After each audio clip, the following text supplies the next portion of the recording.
Abu Bakar Siddiq, dari pedagang Quraisy hingga sahabat terdekat Rasulullah SAW.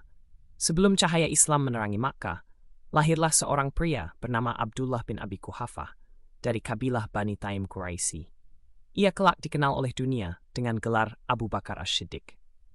Di masa jahiliyah, ketika kebanyakan orang Quraisy tenggelam dalam penyembahan berhala, mabuk, dan perjudian, Abu Bakar tampil berbeda.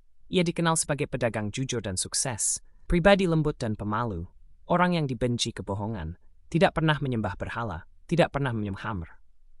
Bagaimana mungkin aku menyembah sesuatu yang tidak bisa mendengar doaku dan tidak mampu menolong dirinya sendiri? Ia memiliki ilmu nasab yang luas dan dihormati oleh kaum Quraisy.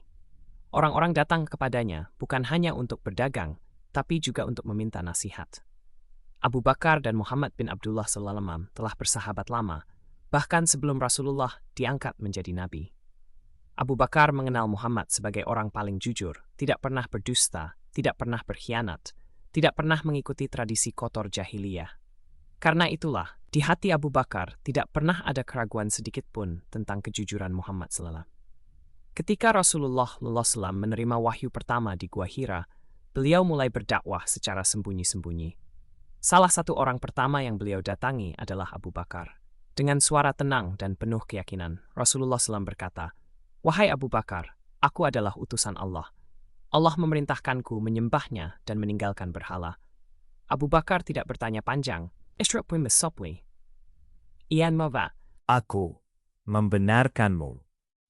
Tanpa menunda, Abu Bakar langsung mengucapkan syahadat. Ia adalah laki-laki dewasa pertama yang masuk Islam tanpa ragu sedikit pun. Karena sikapnya yang selalu membenarkan Rasulullah, ia kelak diberi gelar As-Siddiq yang sangat membenarkan kebenaran. Masuk Islam bukan membuat hidup Abu Bakar tenang, justru dimulailah ujian besar. Abu Bakar langsung berdakwah dengan caranya, lemah lembut, penuh hikmah, tanpa paksaan. Lewat ajakannya, masuk Islamlah tokoh-tokoh besar. Utsman bin Affan, Zubair bin Awam, Abdurrahman bin Auf, Sa'ad bin Abi Waqqas, Talha bin Ubaidillah. Mereka semua kelak menjadi pilar Islam. Suatu hari Abu Bakar berdakwah terbuka di Masjidil Haram. Kaum Quraisy murka. Ia dipukuli hingga wajahnya tak dikenali, bahkan hampir mati. Bani Taim mengira ia sudah tidak bernyawa. Ketika siuman, ucapan pertama Abu Bakar bukan tentang dirinya, melainkan, Bagaimana keadaan Rasulullah Sallallahu Alaihi Wasallam? Ibunya, yang masih musyrik, menangis melihat anaknya. Namun Abu Bakar berkata, Aku tidak akan makan dan minum sampai aku tahu Rasulullah selamat. Abu Bakar dikenal sebagai orang kaya, tapi hartanya habis di jalan Allah, membebaskan budak-budak yang disiksa, termasuk Bilal bin Rabah, membantu kaum muslimin yang lemah. Allah pun menurunkan ayat tentangnya dalam Al-Lail, sebab susah beliau. Abu Bakar menemani Rasulullah hijrah, menjadi satu-satunya teman di Gua Sur, menangis karena takut Rasulullah disakiti, bukan takut mati.